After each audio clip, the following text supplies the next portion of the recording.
हमारी भोली भाली जनता के घर में टीवी है और टीवी पर रोज हिंदू, मुसलमान और कथावाचक बस यही देश चला रहा है। चाहे ये भूखे मर जाए लेकिन कहते हैं जी धर्म बताएंगे, हिंदू धर्म। भारत बचेगा, संविधान बचेगा, तुम्हारी शिक्षा बचेगी, तुम्हारा रोजगार बचेगा, तुम्हारी इज्जत बचेगी, तुम्हारे हक अधिकार बचेंगे।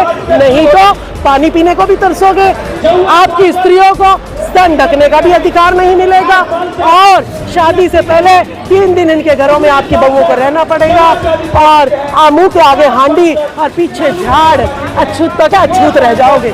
समझ जाओ, समझ जाओ। वर्णवाद आज भी हमें लूट रहा है, आज भी हमारी इज्जत को लूट रहा है, आज भी हमारे युवाओं को पथभ्रष्ट कर रहा है। इस देश को बचा लो। अगर 2024 में SC ST OBC माइनॉरिटी के युवाओं अगर आपने सत्ता नहीं बचाई तो ये महिलाएं जो है चूल्हा चौका छोड़कर, बच्चे छोड़कर राजनीति खुद संभालेंगी।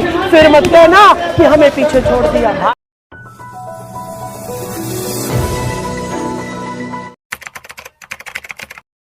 दस साल में बेरोजगारी, महिलाओं को नग्न घुमाना, भ्रष्टाचारियों, बलात्कारियों को, बृजभूषण को बचाना, अंबानी, अडानी, टाटा, बिरला को मजबूत करना, गरीब जनता की, मजदूर की जो है तनख्वाह भी ना देना, तो ऐसे में मोदी सरकार आ जाएगी क्या?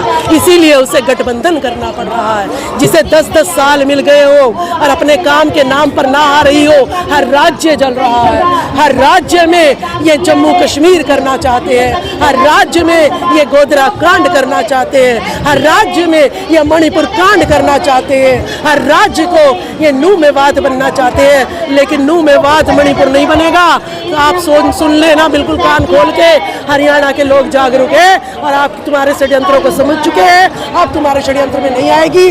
भाजपा, राजकुमार सैनी लोकतंत्र सुरक्षा पार्टी ने 70 से 40 पर ला दी थी। इस बार 2024 में हमारा टारगेट है बीजेपी को 0 पे लाना। इन दलों को खत्म कर देना चाहिए।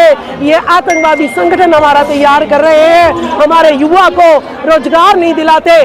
क्या मोनू मानेसर को, क्या मोनू यादव को, क्या हनुमान मंदिर जितने भी है उनका जो है गल्ले का मालिक बना सकते हैं ये लोग? नहीं। वो सड़कों पर उनको जो है षड्यंत्र के लिए, दंगों के लिए तो उकसा सकते हैं, लेकिन मंदिर का गल्ले का मालिक उसको नहीं बना सकते, उसको प्रधानमंत्री नहीं बना सकते, उसको मुख्यमंत्री नहीं बना सकते। तो हमें आतंकवादी क्यों बना रहे हो? हमें भाई से भाई क्यों लड़वा रहे हो? लेकिन मोनू मानेसर जैसे लोग तो सभी हिंदुओं को एकजुट करने की बात कर रहे हैं। ये देश जो है सिंधु घाटी की सभ्यता है। हिंदू कौन सा धर्म है? हिंदू तो फारसी शब्द में गुलामी को कहते हैं। तो हम गुलाम नहीं हैं, हम इस देश के शासक हैं। षड्यंत्र के तहत हमारे देश को गुलाम बना लिया गया है। अगर तुम इतने ही मनुवादियों, तुम इतने ही समझदार थे, इतने ही बुद्धिमानी थे, इतने ही बलशाली थे, तो मुगल यहाँ पर क्यों आए? अंग्रेज यहाँ पर क्यों आए? चाइना ने, जो मौर्य अशोक सम्राट ने अखंड भारत का निर्माण किया था, आज वो खंड खंड भारत क्यों हो रहा है? इसका जवाब आपको देना पड़ेगा। क्योंकि भारत में आजादी के बाद जितने भी प्रधानमंत्री बने हैं वो मोस्टली ब्राह्मण समुदाय के बने हैं। तो क्यों जो है इतना बुद्धिमान ब्राह्मण समाज आज यहाँ पर क्यों शिक्षा रो रही है? क्यों बच्चा साक्षर तो बन रहा है, शिक्षित नहीं बन रहा? स्कूलों में कौन सी जालसाजी चल रही है कि बच्चे को अपना नाम भी लिखना नहीं आता है? ऐसी कौन सी जालसाजी चल रही है कि सरकारी नौकरियां खत्म हो गई है, बेरोजगारी बढ़ती जा रही है, सारे सरकारी संसाधन बिक रहे हैं, दलित महिलाओं, SC ST OBC की महिलाओं को नग्न किया जा रहा है, किसी पर पेशाब किया जा रहा है और किसी स्वर्णवादी पर संविधान का कोई कानून लागू नहीं होता है। राहुल गांधी भी स्वर्णवादी थे तो संविधान लागू हो गया, लेकिन जो कठेरिया जी हैं उनको तो तुरंत सजा जो बीजेपी में मिल गई, लेकिन बृजभूषण को सजा नहीं मिली। तो स्वर्णवाद आज भी हमें लूट रहा है, आज भी हमारी इज्जत को लूट रहा है, आज भी हमारे युवाओं को पथभ्रष्ट कर रहा है। इस देश को बचा लो। अगर 2024 में SC ST OBC माइनॉरिटी के युवाओं अगर आपने सत्ता नहीं बचाई तो ये महिलाएं जो है चूल्हा चौका छोड़कर, बच्चे छोड़कर राजनीति खुद संभालेंगी। फिर मत कहना कि हमें पीछे छोड़ दिया। ये आखिरी साल हो या कांग्रेस हो, ब्राह्मण की पार्टी में ज्यादातर जो ब्राह्मणवाद ही आगे बढ़ रहा है। इसमें हमारे देश में जो संख्या ज्यादा है वो बहुजन की संख्या है, लेकिन कोई बहुजन प्रधानमंत्री नहीं बनता। देखिए, यही तो इनका षड्यंत्र है कि ये कहते हैं मीठा बोलते हैं और छुरी घोंपते हैं। इनकी षड्यंत्रकारी नीतियों के कारण हमारे देश पर ये राज कर रहे हैं। और हमारी भोली भाली जनता के घर में टीवी है और टीवी पर रोज हिंदू, मुसलमान और कथावाचक, बस यही देश चला रहा है। चाहे ये भूखे मर जाए, लेकिन कहते हैं जी धर्म बताएंगे, हिंदू धर्म। अरे पहले पेट में अन्न होएगा तभी तो धर्म बचाओगे। धर्म से पहले देश में रह रहे भारत में और बचा रहे जो है धर्म, पहले भारत बचा लो। और जब जेल हो जाती है, संविधान के तहत जाते हैं कोर्ट में, तो संविधान बचा लो। तो भारत और संविधान दो मायने रखती है। तो भारत बचेगा, संविधान बचेगा, तुम्हारी शिक्षा बचेगी, तुम्हारा रोजगार बचेगा, तुम्हारी इज्जत बचेगी, तुम्हारे हक अधिकार बचेंगे। नहीं तो पानी पीने को भी तरसोगे, आपकी स्त्रियों को स्तन ढकने का भी अधिकार नहीं मिलेगा, और शादी से पहले 3 दिन इनके घरों में आपकी बहुओं को रहना पड़ेगा, और मुंह के आगे हांडी और पीछे झाड़, अछूत तो क्या अछूत रह जाओगे। समझ जाओ। भाजपा वाले हो या बाबा धीरेन्द्र शास्त्री हो, हिंदू राष्ट्र की मांग करते हैं और हिंदू मुस्लिम करते हैं और हिंदुओं को मुसलमानों से दूर रहने के लिए कहते हैं। लेकिन बहुत सारे लोगों के जो दामाद है मुसलमान ही है, और बाबा धीरेन्द्र शास्त्री के बहनोई भी मुसलमान है। तो ये षड्यंत्र किसको समझना पड़ेगा। हम तो जो है सोशल मीडिया पर कहते हैं कि आप देखिए, स्मृति ईरानी क्या हिंदू से शादी करी, इंदिरा गांधी क्या हिंदू से शादी करी पंडित होकर, ठीक है। क्या करीना कपूर ने हिंदू से शादी करी कि मुसलमान से शादी करी।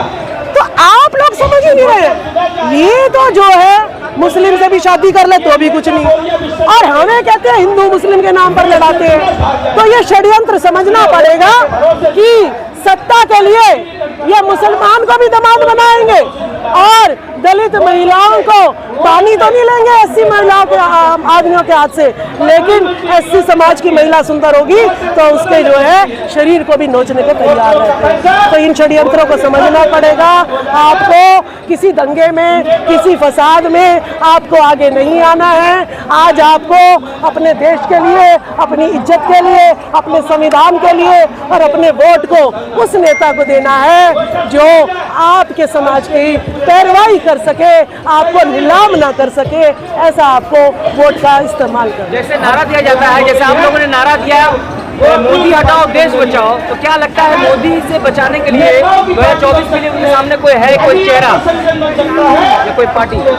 देखिए, इस देश में सुई से लेकर जहाज बनाने का जो काम है वो SC-BC वर्ग करता है, लेकिन नाम जो करते हैं, कोई अंबानी, अडानी, टाटा, बिरला अपनी कंपनियों में काम करते हैं, कोई चाहता है ना बनाना, लेकिन वहाँ के जो कारीगर है वो इस देश के मूल निवासी है।